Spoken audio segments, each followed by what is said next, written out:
झाली आहे, अभद्र युती याला बोललं जात आहे. आणि काय वाटतं तुम्हाला, असं काय झालं असेल? मला वाटतं काँग्रेस मुक्तचा नारा दिला जात आहे. हा जो विषय आहे हा पूर्णपणे आमचे मित्रपक्ष भारतीय जनता पार्टीचा आहे. आपण जे आहे त्यांना हा प्रश्न जर विचारला तर ते चांगल्या प्रकारे उत्तर जे आहे ते देऊ शकतील. भारतीय जनता पार्टी आणि शिवसेना ही युती जी आहे गेल्या अनेक वर्षापासून आहे आणि ही युती केंद्रामध्ये आहे, ही युती राज्यामध्ये आणि युती महानगरपालिकेमध्ये सुद्धा आहे. आणि ही युती अशीच जी आहे ती अबाधित राहिली पाहिजे असं शिवसेनेचं असेल किंवा भारतीय जनता पार्टीच्या कार्यकर्त्यांचं असेल हे नेहमीच आहे. तर मला वाटतं अशा परिस्थितीमध्ये शिवसेना गेले अनेक वर्ष जे आहे अंबरनाथमध्ये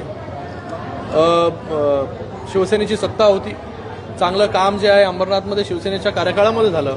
मोठ्या प्रमाणामध्ये निधी आला, मोठ्या प्रमाणामध्ये वेगवेगळ्या वास्तू उभ्या राहिल्या, स्पोर्ट्स कॉम्प्लेक्स उभे राहत आहेत.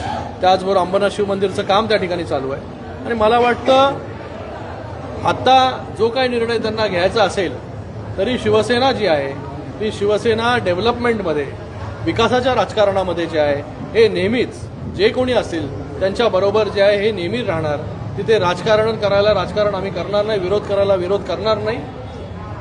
तर मला वाटतं तो तुमचा प्रश्न जो आहे हा बाबा कोणाबरोबर कोणी युती केली हा तुम्ही त्यांना जाऊन जर विचारला तर ते चांगल्या प्रकारे उत्तर देतील.